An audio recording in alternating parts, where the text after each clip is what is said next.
ان کی صاف کوئی ہمیشہ کی طرح برقرار تھی، اور وہ یہ چاہتا ہے کہ میں آپ لوگوں سے رابطہ نہ رکھوں۔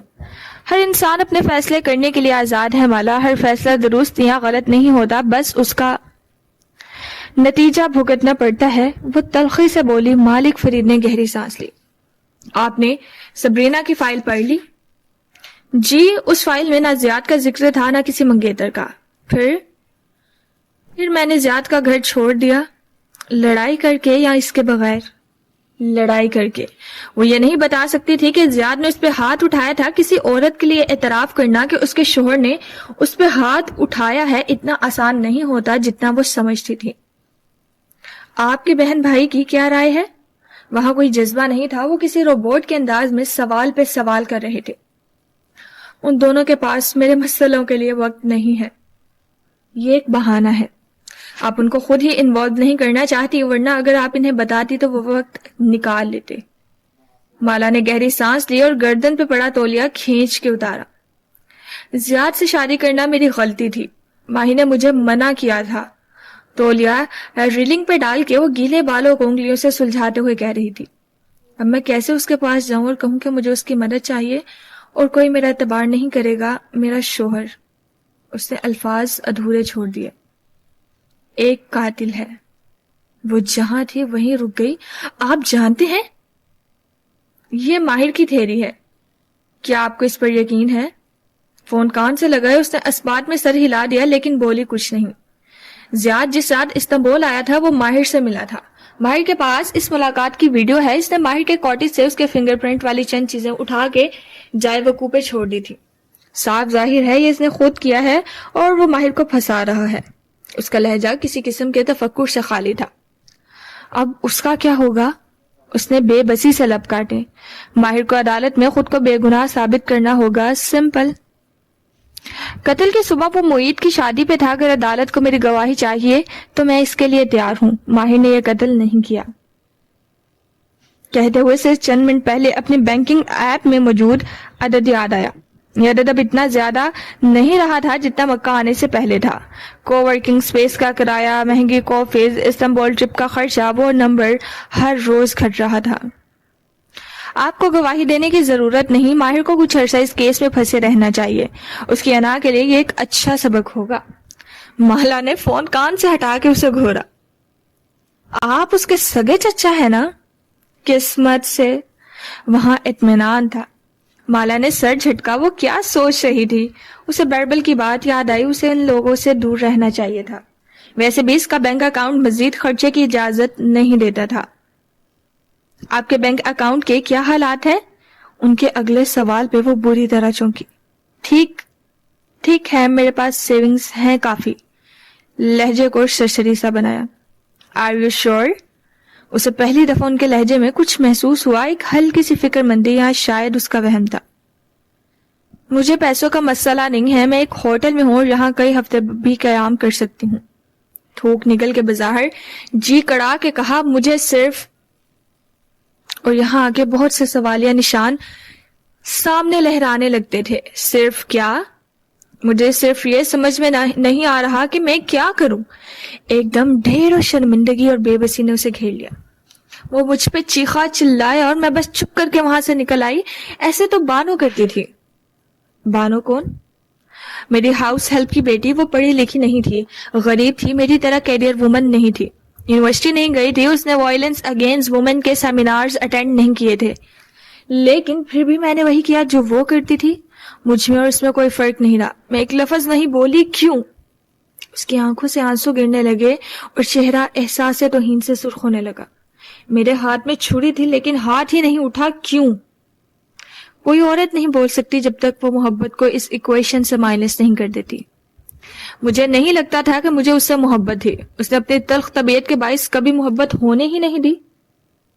میں اس محبت کی بات کر رہا ہوں جو آپ کو شادی شدہ رہنے کے آئیڈیا سے ہے، اس تصور سے محبت کی کوئی ہماری زندگی کا ساتھی ہو، ہم اکیلے نہ ہوں، ہم دنیا کو دکھا سکیں کہ ہمارے پاس ایک پارٹنر ہے، کیونکہ شادی اور بچوں کے بغیر آپ دنیا کی نظر میں کامیاب نہیں ہوتے۔ اس میں غلط کیا ہے؟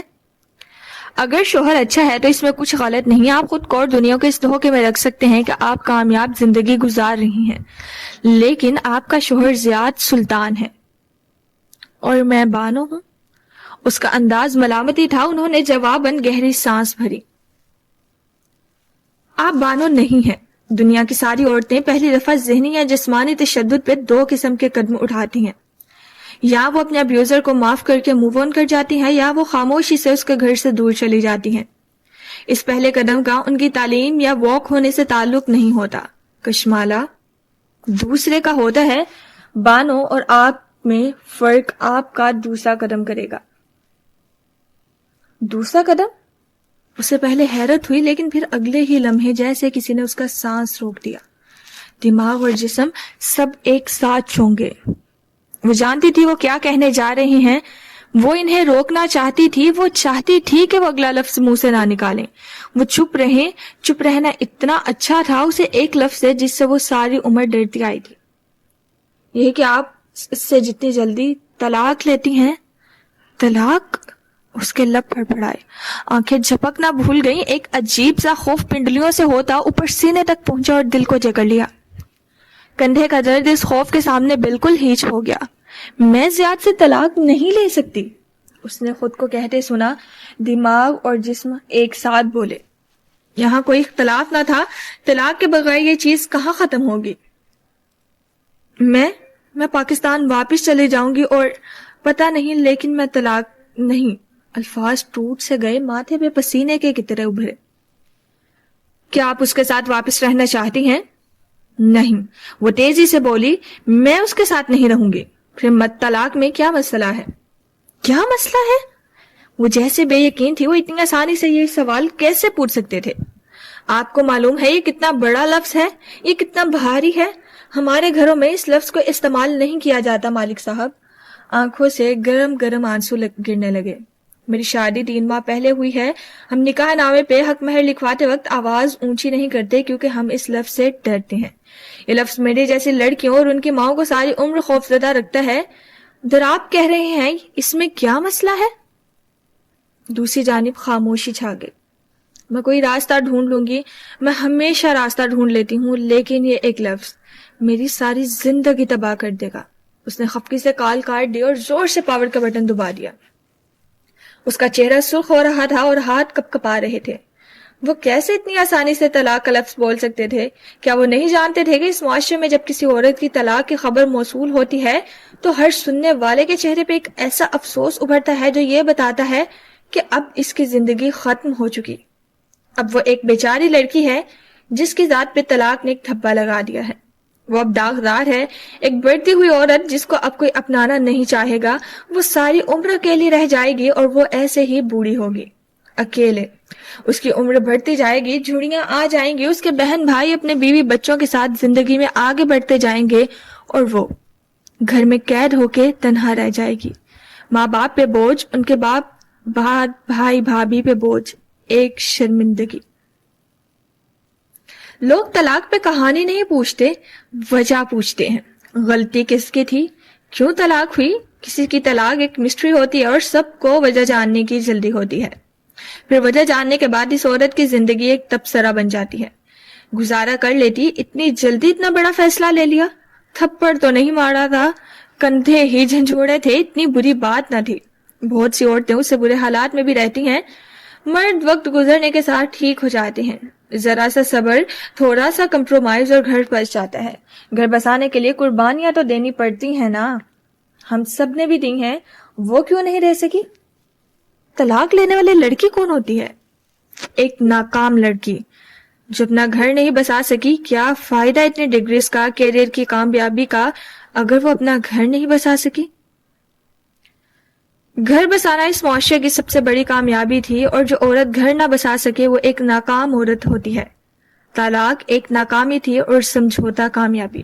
اس نے اپنی ساری عمر ایک کامیاب عورت بننے میں صرف کی تھی. یونیورسٹی سے اوشن کے 5 سال جو کیا کامیاب کہلائے جانے کے لیے کیا. مالک فرید کیوں نہیں سمجھ رہے تھے کہ وہ کیسے خود پہ ناکامی کا ٹھپا لگا سکتی تھی؟ وہ کیسے اپنے خاندان والوں کو یہ کہنے کا موقع دے سکتی تھی کہ حورے جہاں کی بیٹی اپنا گھر نہیں بسا سکی؟ وہ کیسے طلاق جیسے بھاری لفظ کو اپنی زندگی کو داغدار کرنے دے سکتی تھی؟ ونگ چیئر پر بیٹھے ماہر نے آنکھیں کھولی, ایک نظر خاموش رکھے فون کو دیکھا, پھر جھک کے اسے اٹھا لیا. اسکرین روشن کی تو چند نیلے ٹک اس کا منہ چھڑا رہے تھے. وہ زیاد کے بارے میں کچھ نہیں سننا چاہتی تھی, وہ اس کی بات کا جواب بھی نہیں دینا چاہتی تھی. بیربل درست کہتا تھا, اسے کشمالہ مبین کو ایک طرف رکھ کے اپنے کیس کے اوپر کام کرنا تھا. آزادی اس کے لیے کشمالہ مبین سے زیادہ ضروری تھی. وہ ایک دفعہ پھر قید میں نہیں جا سکتا تھا. اس نے گرین آئیز نامی چیٹ انگوٹھے سے سلائیڈ کیا, اسے آرچیو میں ڈال دیا, ایک طرح سے اسے ذہن کے کسی عقبی خانے میں بند کر دیا. پھر سوزین کا نمبر ملا اور فون کان سے لگایا. صبح مجھ سے ملو, ہمیں اگلی سماعت کی تیاری کرنی ہے. اس صبح موسم پہلے سے کئی گنا گرم تھا. عجیب سی حدت تھی جو سارے جدہ کو اپنی لپیٹ میں لیے ہوئے تھی. تمہارا فون آف تھا؟ نورا نے اسے اپنے آفس میں داخل ہوتے دیکھا تو فوراً تنبیہ کی. ابھی تک آف ہے. اس سنجیدہ چہرے کے ساتھ قدم قدم چلتی اندر آئی. نورا نے اینک کے اوپر سے بغور سے دیکھا.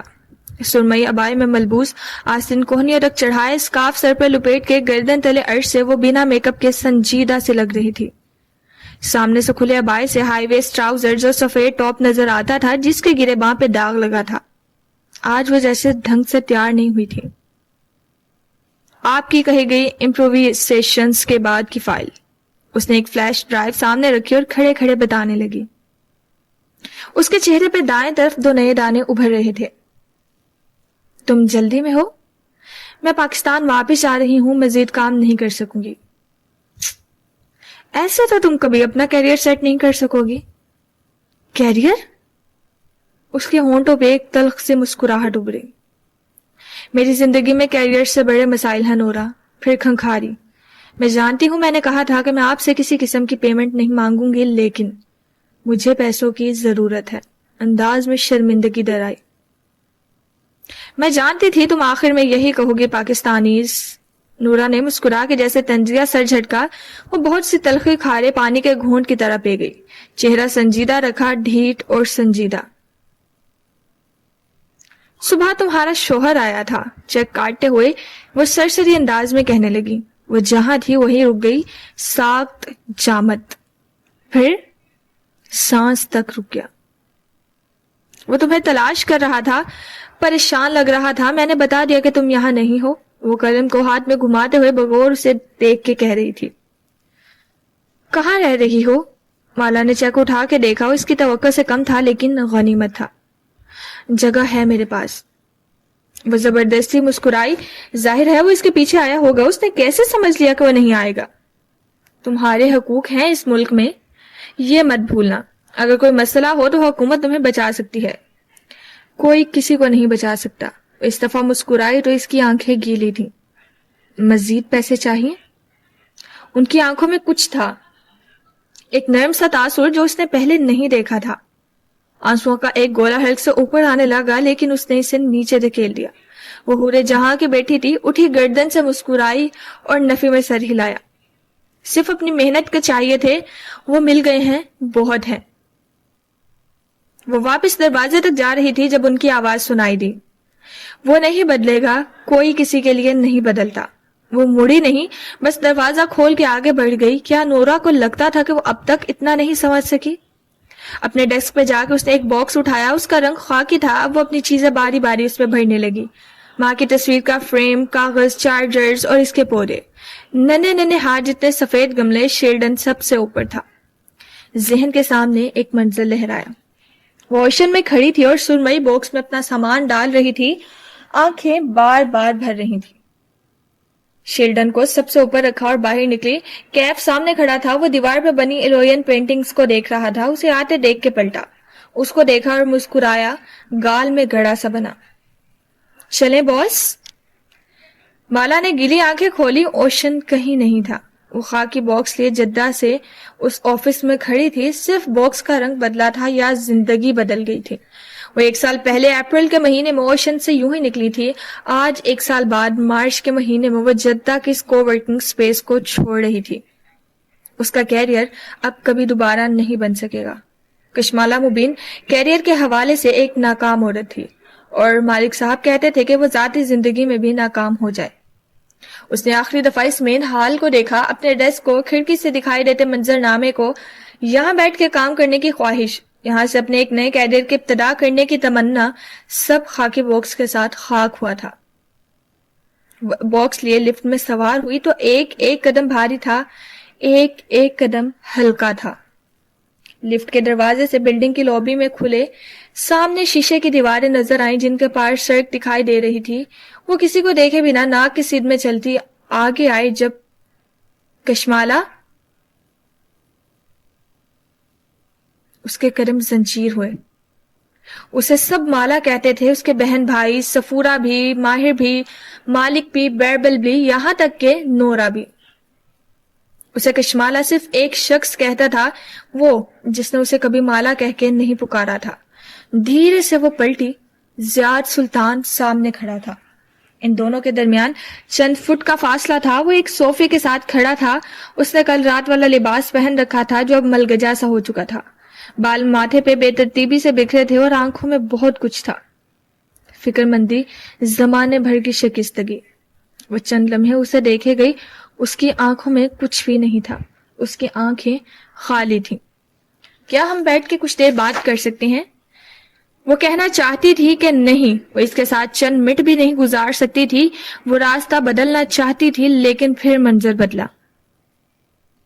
وہ سفید کامدار دوپٹہ سر پہ پہنے، انگوٹھی اور مہندے سے بھری ہاتھ سے مسکرا کے سر جھکائے ایک کاغذ پہ دستخط کر رہی تھی۔ مولوی صاحب اس سے کچھ پوچھ رہے تھے۔ شیروانی میں ملبوس زیاد ساتھ تھا، وہ مسکرا رہا تھا۔ سب نے دعا کے لیے ہاتھ اٹھائے تھے۔ وہ دعا عام دعا نہیں تھی، وہ دو انسانوں کو باندھ دیتی ہے، ایسے کہ وہ اتنے آرام سے رستے نہیں بدل سکتے۔ مالا نے کچھ کہنے کے لیے لب کھولے، منظر پھر سے بدلا۔ وہ مالدیپ کے ایک ساحل پہ چل رہے تھے، اس نے سر پہ ہیٹ پہن رکھا تھا، اسے کوئی قصہ سنا رہا تھا، وہ ہنس رہی تھی۔ ہر دفعہ قدم پیچھے کرتے وقت بہت سی یادیں سامنے آ جاتی، برے دنوں کی اچھی یادیں۔ وہ اس کا شوہر تھا، وہ ایسے راستہ نہیں بدل سکتی تھی۔ میرے پاس 10 منٹ ہیں، اس نے خود کو کہتے سنا۔ دماغ اور جسم ساتھ ساتھ تھے، دل خاموش تھا۔ وہ دونوں لابی میں رکھے صوفوں کی طرف ایک ساتھ بڑھے۔ وہ اس کے سامنے ایک صوفے پہ بیٹھی، ٹانگ پہ ٹانگ جما لی۔ وہ سامنے بیٹھا تو ٹانگ پہ ٹانگ نہیں جمائی، آگے کو ہوئے صوفے کے کنارے بے چین سا بیٹھا، ہاتھ باہم پھنسائے ملتجی نظروں سے اسے دیکھا۔ میں تمہارے لیے اتنا پریشان رہا کہ تم کہاں چلے گئی ہو، میں رات سے تمہیں ڈھونڈ رہا ہوں۔ یہ آپ کو میرے اوپر ہاتھ اٹھانے سے پہلے سوچنا چاہیے تھا زیاد۔ ایک دم ساری یادیں پیچھے چلی گئیں، جیسے کسی نے انہیں کنویں میں دھکیل کے اوپر سے بہت سا پانی گرا دیا ہو۔ اب سے اوپری بازوؤں پہ گرم سلاخوں جیسا دردر آ گیا تھا۔ Kashmala, I am sorry, I am so sorry. میں غصے میں آ گیا تھا، کیا تم وہ سب بھول سکتی ہو، ایسے جیسے کچھ ہوا ہی نہیں؟ وہ بے بسی سے کہہ رہا تھا۔ میں نے نہ کبھی تمہیں تھپڑ وغیرہ مارا ہے، نہ سو سکتا ہوں، وہ تو بس غصے میں۔ مین ہینڈلنگ کہتے ہیں اس کو زیاد۔ اس نے اپنے کندھے کے چھو کے یاد دلایا۔ زیاد پہ جمی اس کی آنکھوں میں غصہ بھی تھا اور نمی بھی۔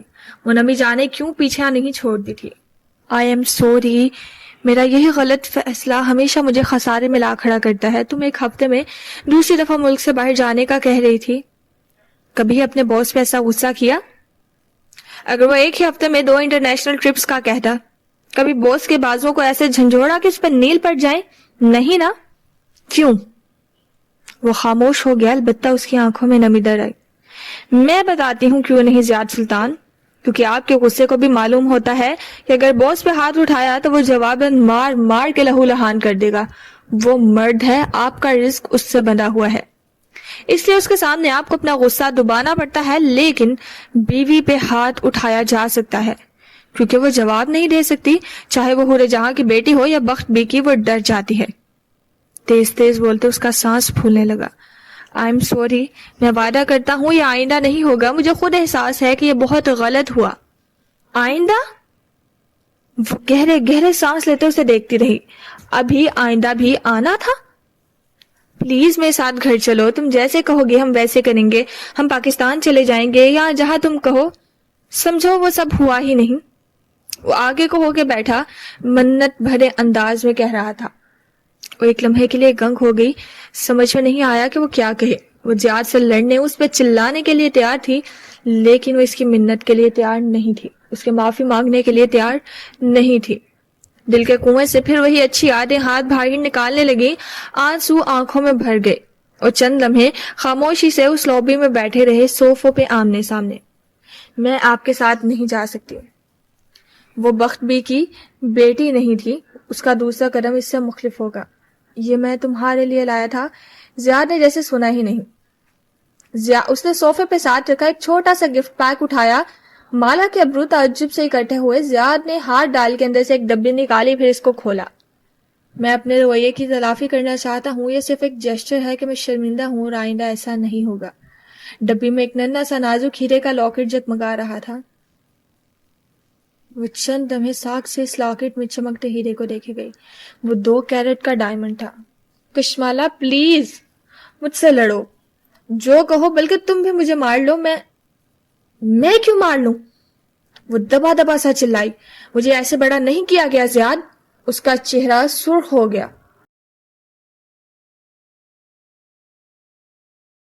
میرا غصہ بھی میری محبت کا حصہ ہے کشمالا. ہم غصہ بھی اپنوں پہ کرتے ہیں, اور اگر ان کا دل دکھا دیں تو اس کی تلافی بھی کرتے ہیں. میں تلافی کرنا چاہ رہا ہوں. بھول جاؤ اس رات کو, ایسے جیسے کچھ ہوا ہی نہیں. وہ ڈبی ہاتھ میں لیے بیٹھا اسے دیکھے گا. میں بتاؤں محبت کیا ہوتی ہے؟ وہ گلابی چہرے اور نم آنکھوں سے کہہ رہی تھی. ماں بچپن میں ہمیں بھی مار دیتی تھی جب ہم بہت چھوٹے تھے, کبھی جوتا کبھی ہینگر, لیکن بڑے ہونے کے بعد انہوں نے کبھی ہم پہ ہاتھ نہیں اٹھایا, سوائے معید کے جب وہ نماز نہیں پڑھتا تھا. نماز کے علاوہ ماں ہمیں نہیں مارتی تھی. اگر انہیں غصہ آتا تو وہ ناراض ہو جاتی تھی, بلکہ خاموش. اور اتنا بولنے والی خاتون جس دن خاموش ہوتی, ہمیں معلوم ہو جاتا کہ وہ ناراض ہیں. وہ بات کیے بنا چپ چاپ اپنے کام کرتی, سلائی مشین لے کر بیٹھ جاتی, خواہ مخواہ کے ٹانکے لگاتی, اور ہم تینوں ان کے گرد منڈلاتے. اس کی آنکھوں سے ٹپ ٹپ آنسو گر رہے تھے. ہم سہ جاتے, پریشان ہو جاتے, پھر ایک دوسرے سے پوچھتے کہ وہ کیوں ناراض ہیں. پھر ان کے پاس جاتے, ان سے معذرت کرتے, ان کے گرد منڈلاتے رہتے, یہاں تک کہ وہ مسکرا دیتی. ان کی اس پہلی مسکراہٹ کا ہم انتظار کرتے تھے, اور تب ہمیں معلوم ہوتا کہ اب وہ ناراض نہیں ہے. یہ ہوتی ہے محبت. محبت میں راضی دکھانے کے لیے ہاتھ نہیں اٹھایا جاتا. مجھے ہیرے نہیں چاہیے ہیں, مجھے وہ عزت چاہیے تھی جس کی میں مستحق تھی. وہ خاکی باکس لیے اٹھ کھڑی ہوئی. زیاد نے ڈبی بند کی اور ساتھ ہی اٹھا. تم جو کہو گے ہم وہ کر لیں گے, وہ ملتجی لہجے میں کہہ رہا تھا. اب دیر ہو چکی ہے, مجھے کچھ وقت چاہیے. کتنا وقت؟ اس کی امید جاگی. مجھے نہیں معلوم, لیکن کچھ وقت چاہیے. چند ہفتے, چند دن. آپ مجھے کال نہیں کریں گے, میں ابھی بات کرنے کے لیے تیار نہیں ہوں. جب ہوں گی تو میں خود آپ کو بتا دوں گی. زیاد نے آہستہ سے اس بات میں سر ہلایا. اوکے, میں تمہارا انتظار کروں گا.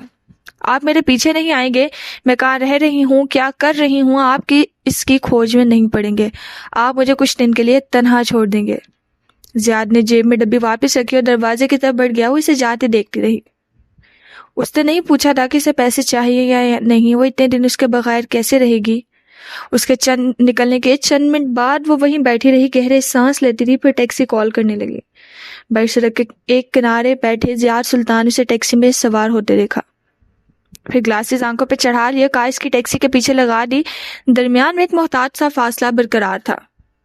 ٹیکسی ایک ہوٹل کے سامنے رکی تو زیاد نے چند گز دور اپنی کار روک لی. وہ خاموشی سے اسے ٹیکسی سے نکلتے دیکھے گیا. وہ باکس لیے اندر جا رہی تھی, اس کا بایا ہوا سے پیچھے کو اڑ رہا تھا. زیاد نے سیاہ مخملی ڈبی اٹھائی اور اسے کھولا. اندر جگمگاتے ہیرے کی چمک دوپہر کی روشنی میں آنکھوں کو خیرہ کر رہی تھی. اس چمک میں ایک دم سارے منظر دھندلا سے گئے. چمکیلی دھند چھٹی تو ایک نیم تاریک سا لیونگ روم تھا جہاں صوفوں پہ کپڑے چڑھے تھے. مرکزی صوفے پہ ایک گورا چٹا دراز کر آدمی بیٹھا تھا. سامنے ایک کم عمر سانولے رنگ کا لڑکا تھا. اس نے کپکپاتے ہاتھوں سے ایک رپورٹ کارڈ پکڑ رکھا تھا. اس پہ بڑا بڑا زیاد سلطان لکھا تھا. آنکھوں پہ اینک لگی تھی اور پلکیں گیلی تھیں. کچن کے دروازے کے ساتھ ایک سفید دوپٹے والی دبلی پتلی سی عورت کھڑی تھی. اس کی آنکھوں میں بھی آنسو تھے. اس نے چوکھٹ کو مضبوطی سے تھام رکھا تھا. ادھر آؤ. آدمی نے کارڈ کھینچ لیا, پھر اسے کھول کے دیکھا. اس کی آنکھیں لڑکے کی طرف اٹھیں. لڑکا کا جسم ہولے ہولے کانپ رہا تھا اور چہرہ سفید ہو رہا تھا.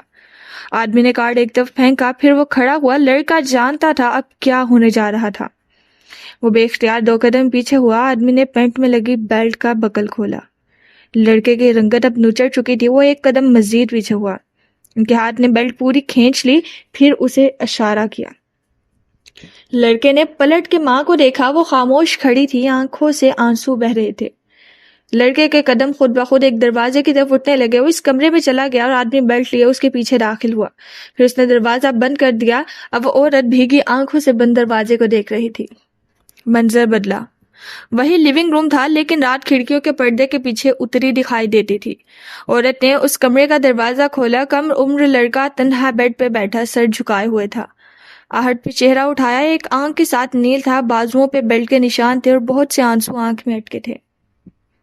باہر آ جاؤ، تمہارے ابو آفس سے آگے ہیں، وہ تمہارا فیوریٹ فرائیڈ چکن لائے ہیں، وہ کھانے پہ تمہارا انتظار کر رہے ہیں، وہ پیار سے اس کے بال سہلاتی کہہ رہی تھی۔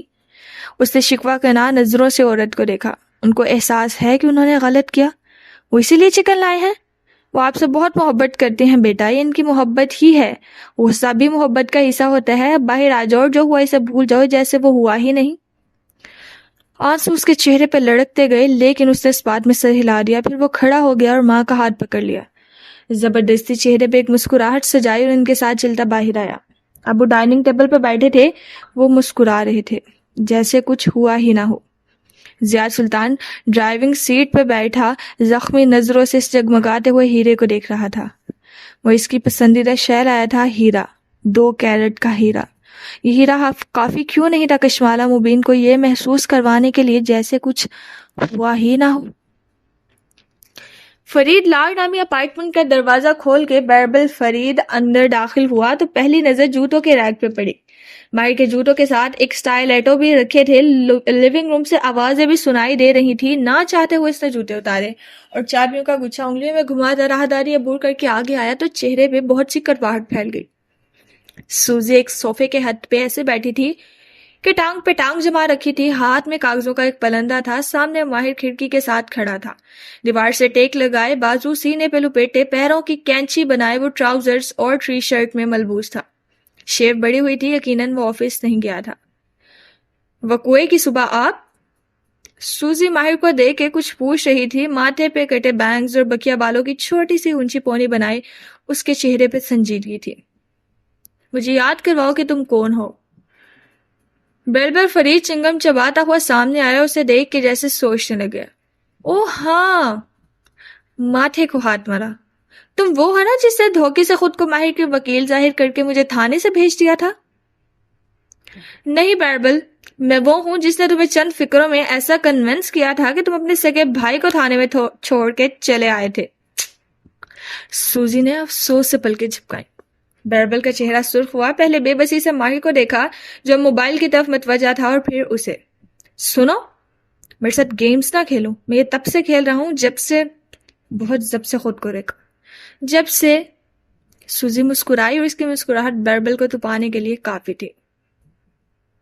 سین پورٹاکل دا ویٹامنکن، چبا کے بولا، جب تم ایک مالٹے کا وائٹامن تھی، ایک ترکش محاورہ جس کا معنی ہے جب تم پیدا بھی نہیں ہوئی تھی۔ بیربل، اس نے فون سے چہرہ اٹھا کے اسے گھورا۔ بیربل نے کندھے اچکائے اور ایل شیپ صوفے کے کنارے پہ آ بیٹھا، ٹانگ پہ ٹانگ رکھ کر درے مسکرا کے اسے دیکھا۔ آپ جاری رکھیں۔ سوزی ایک ناپسندیدہ نظر اس پہ ڈال کے واپس ماہر کی طرف متوجہ ہوئی، وہ ہنوز صوفے کے ہتھ پہ بیٹھی تھی اور وہ سامنے کھڑا تھا۔ ماہر بیر، آپ وہ کوئے کی صبح، ویسے تمہارا بابا مالک کے دوست کیسے بنے؟ روبوٹس کے دوست بھی ہوتے ہیں کیا؟ اب تو وہ شیف کھجاتے ہوئے قدر سادگی سے پوچھ رہا تھا۔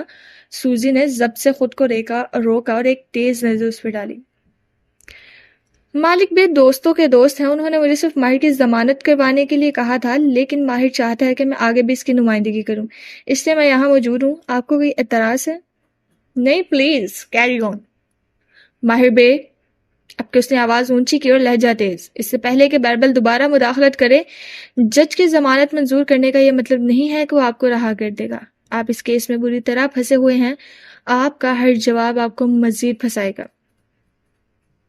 میں نے غالب نواز کا قتل نہیں کیا، میں اس وقت معید کی شادی میں تھا، وہ دھیمی آواز میں کہتا کھڑکی سے ہٹا اور بیربل کے بائیں جانب آ بیٹھا۔ موبائل اس نے کہیں پیچھے رکھ دیا تھا، وہ پوری طرح سوزی کی طرف متوجہ تھا۔ شادی کا فنکشن صبح 11 بجے شروع ہوا تھا، آپ وہاں 11:30 بجے پہنچے تھے۔ پوسٹ مارٹم رپورٹ کے مطابق قتل صبح 8 بجے ہوا تھا۔ آپ قتل کرنے کے بعد بآسانی لباس تبدیل کر کے وانیوں پہ پہنچ سکتے تھے۔ صبح 8 بجے میں اپنے گھر پہ تھا، ایک نظر بائبل کو دیکھا اپنے بھائی کے ساتھ۔ بھائی کی گواہی کو جج پھونک مار کے اڑا دیتے ہیں ماہر بے، آپ کا ایلی بائی بہت کمزور ہے۔ فیضی خانم بھی گھر پہ تھی، میری ہاؤس ہیلپ۔ ملازم اور بھائی دونوں جھوٹ بول سکتے ہیں، بیکار۔ اس نے شانے اچکائے، بیربل فرید نے مٹھی بھینچ کے جیسے بہت مشکل سے ضبط کیا۔ اور یہ ویڈیو؟ ماہر نے میز پہ رکھے ٹیب کی اسکرین کی طرف اشارہ کیا۔ میں اس ویڈیو میں زیاد سلطان کے ساتھ اس کاٹیج میں کھڑا نظر آ رہا ہوں۔ یہ رہا وہ کین اور یہ رہا وہ لائٹر۔ سوزی نے ایک نظر ویڈیو کو دیکھا اور پھر سنجیدگی سے ماہر کو۔ اول تو یہ ثابت نہیں ہوتا کہ یہ وہی کین اور وہی لائٹر ہے، اور اگر ہے بھی تو ویڈیو میں آپ نے دونوں چیزوں کو چھوا ہے، یعنی جائے وقوع پہ ملنے والی چیزوں پہ آپ کی فنگر پرنٹ اصلی ہیں۔ اس ویڈیو سے کہیں ثابت نہیں ہوتا کہ زیاد نے یہ چیزیں اٹھا کے کرائم سین پہ رکھی تھیں۔ ماہر نے بے چینی سے پہلو بدلا۔ اسٹیک نائف سے کسی کی گردن نہیں کاٹی جا سکتی سوزی، گردن نہیں کاٹی جا سکتی لیکن شہرک کاٹی جا سکتی ہے۔ پوسٹ مارٹم رپورٹ کے مطابق شہرک اسٹیک نائف سے کاٹی گئی اور گردن اتارنے کے لیے بونسا استعمال کی گئی جو کہ سرجن استعمال کرتے ہیں۔ وہ اصل اعلیٰ قتل ہے۔ آپ اسے جیکٹ میں چھپا کے لے گئے ہوں گے، غلطی سے چھری وہیں بھول گئے اور غلطی سے نیپکن بھی چھوڑ دیا۔ حقیقی زندگی میں 99% قتل کیسز ایسے ہی ہوتے ہیں کہ کوئی قتل فلموں کی طرح پلان نہیں ہوتا کہ سب پرفیکٹ ہو۔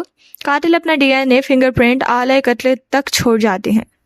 وہ دونوں دو بدو بول رہے تھے اور بیربل کی آنکھ ایک سے دوسرے تک کا سفر ایسے کر رہی تھی جیسے ٹینس کورٹ میں گیند کا پیچھا کر رہی ہوں۔ ہم ڈنر پہ گئے تھے، میں نے وہ نیپکن وہیں استعمال کیا تھا، زیاد نے اسے اٹھا لیا ہوگا۔ اتفاق سے اس ریسٹورانٹ کا کیمرہ کام نہیں کر رہا تھا۔ اس نے شانے اچکائے۔ شاید آپ نے نیپکن خود جیب میں ڈال دیا اور قتل کے وقت غلطی سے وہاں گر گیا ہوگا۔ اس سے پہلے کہ ماہر جواب دیتا، بیربل کے صبر کا پیمانہ لبریز ہوا۔ آپ کس کی سائڈ پہ ہیں پہلے یہ فیصلہ کر لیں۔ سوزی نے اب کے بہت خفگی سے بیربل کو دیکھا۔ میں صرف یہ بتا رہی ہوں کہ پروسیکیوٹر کیسے اس کیس کے بخیے ادھیڑے گا، حالانکہ میں سچ بول رہا ہوں۔ ماہر تلخ ہوا، وہ شدید ناخوش دکھائی دے رہا تھا۔ آپ کے سچ ہی آپ کے دوست تک نے یقین نہیں کیا۔ عدالت کیوں کرے گی؟ آپ کی ریپوٹیشن ایک مینیپولیٹر کی ہے۔ آپ لوگوں اور حالات کو اپنی مرضی سے استعمال کرتے ہیں اور سچ کو تروڑ مروڑ دیتے ہیں۔ آپ اس کیس سے زیادہ سلطان کا نام لے کر نہیں بچ سکتے۔ عدالت کیوں یقین کرے گی کہ آپ سالے کی شادی میں آیا ایک ٹورسٹ آپ کو پھنسانے کے لیے اتنی بڑی سازش کرے گا؟ سوائے اس صورت میں کہ سوزی نے وقفہ دیا۔ وہ دونوں بے اختیار سے دیکھنے لگے کہ آپ عدالت کو وہ وجہ فراہم کر دیں جو زیاد سلطان کے پاس ہے۔ ماہر کی گردن میں ایک گلٹی سے ابھر کے معدوم ہوئی۔ زیاد سلطان اور آپ کے درمیان کیا دشمنی ہے؟ ماہر خاموش رہا۔ بیربل کے تاثرات تنے ہوئے ڈھیلے پڑ گئے۔ لیونگ روم میں ایک تناؤ بھری خاموشی چھا گئی۔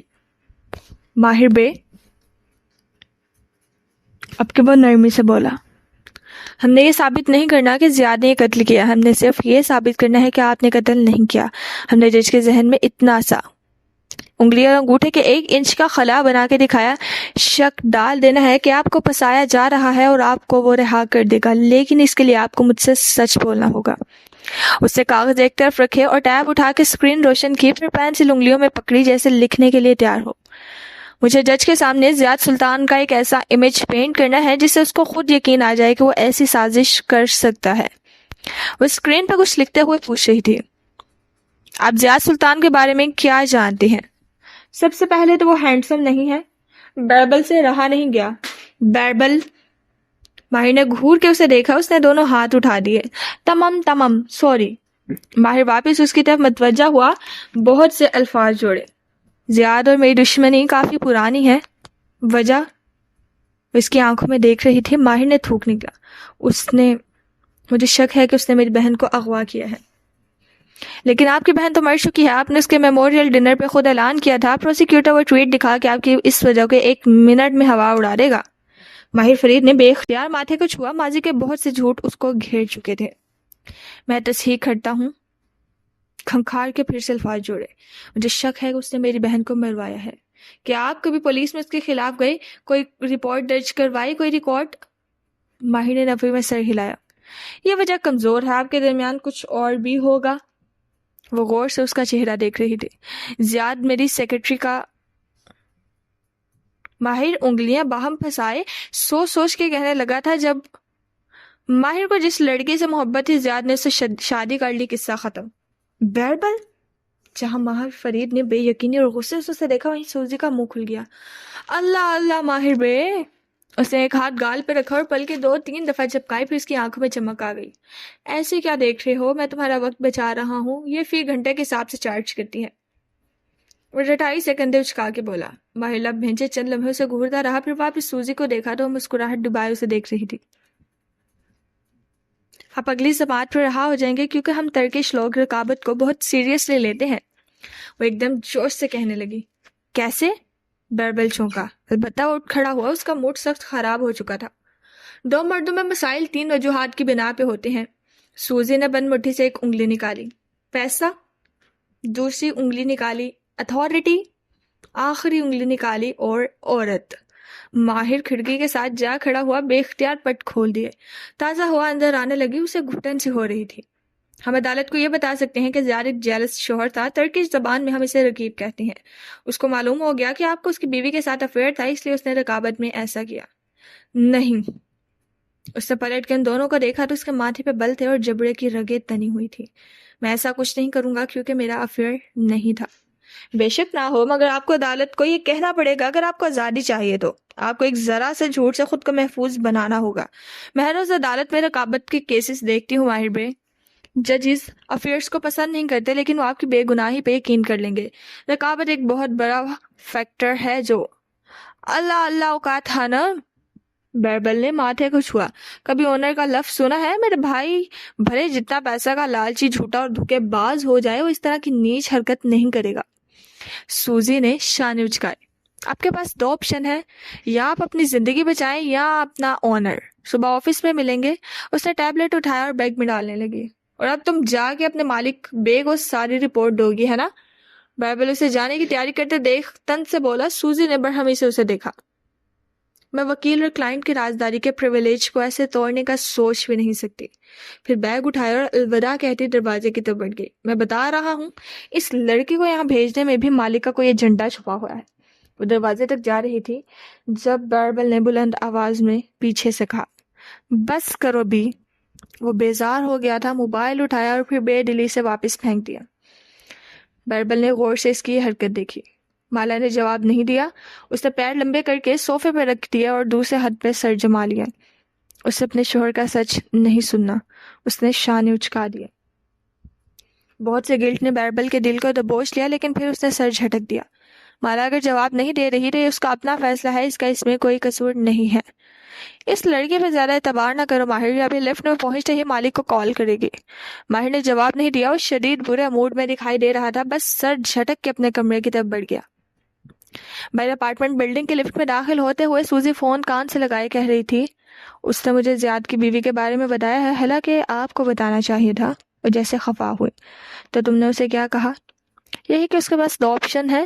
وہ اپنی بات دہرانے لگی. لفٹ نیچے جا رہی تھی اور اس کے دھاتی دروازے میں سوزی کا اپنا عکس دکھائی دے رہا تھا. کیا تم نے اسے تیسرا آپشن بتایا ہے؟ ان کی سرد آواز گونجی. سوزی ہلکا سا مسکرائی. اس کی کنچوں جیسی آنکھیں چمکی. اتنی جلدی نہیں, ورنہ وہ مجھ پہ اعتبار نہیں کرے گا. پہلے اعتبار قائم ہونے دے, پھر میں تیسرا آپشن اس کے سامنے رکھوں گی. وہ لفٹ سے باہر نکلتے ہوئے کہہ رہی تھی. دور جاتے ہوئے اس کی آواز مدھم پڑ رہی تھی. مالا نے ہاتھ بڑھا کے دروازہ کھولا. وہ کھلتا چلا گیا. وہ لاک نہیں تھا. اسے حیرت ہوئی. یہ لاک کیوں نہیں تھا؟ وہ ایک سفید سا ہال تھا. بہت سے فرشی میز اور کشن رکھے تھے لیکن وہ خالی تھا. وہاں کوئی زینبس نہ تھا. ہال میں کوئی کھڑکی تھی نہ کوئی دروازہ. محض وہ دروازہ کھلا تھا جس سے وہ داخل ہوئی تھی. اس کے ساتھ دن کی روشنی بھی اندر آئی تھی. اس کا رخ ایک دوسرے دروازے کی جانب تھا. اسے جیسے معلوم تھا کہ اسے یہاں جانا ہے. وہ قدم قدم چلتی اس دروازے تک آئی. ہینڈل پہ ہاتھ رکھا تو پھر حیرت ہوئی. وہ بھی لاکڈ نہیں تھا.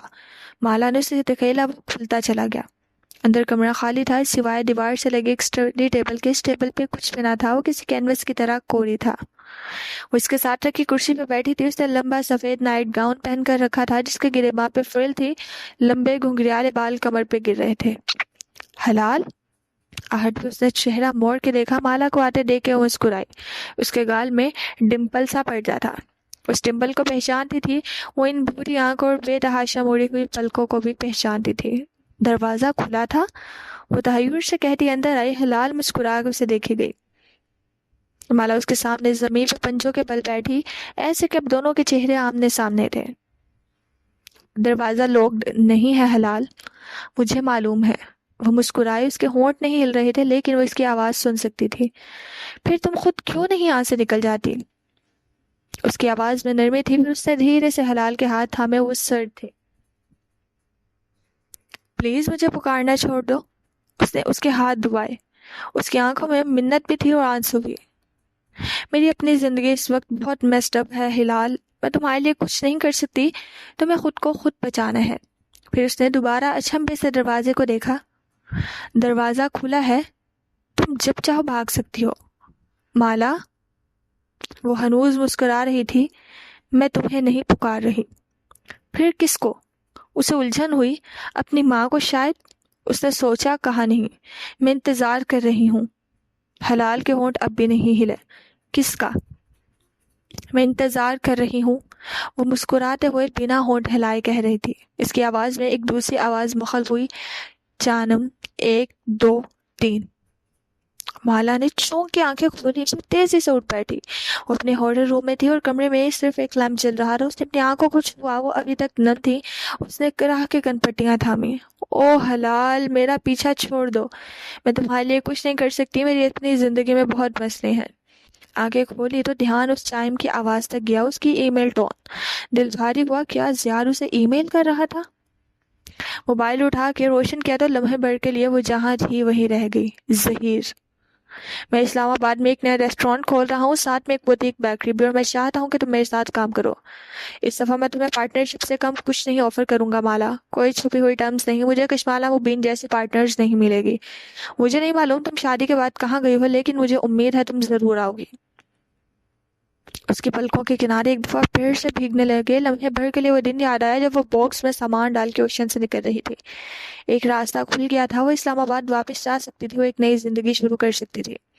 وہ بستر سے اٹھی اور پردے کھول دیے۔ نیچے نیلا تالاب دکھائی دے رہا تھا، عصر کی روشنی سارے میں پھیلی تھی، جانے کس وقت آ کے سوئی تھی۔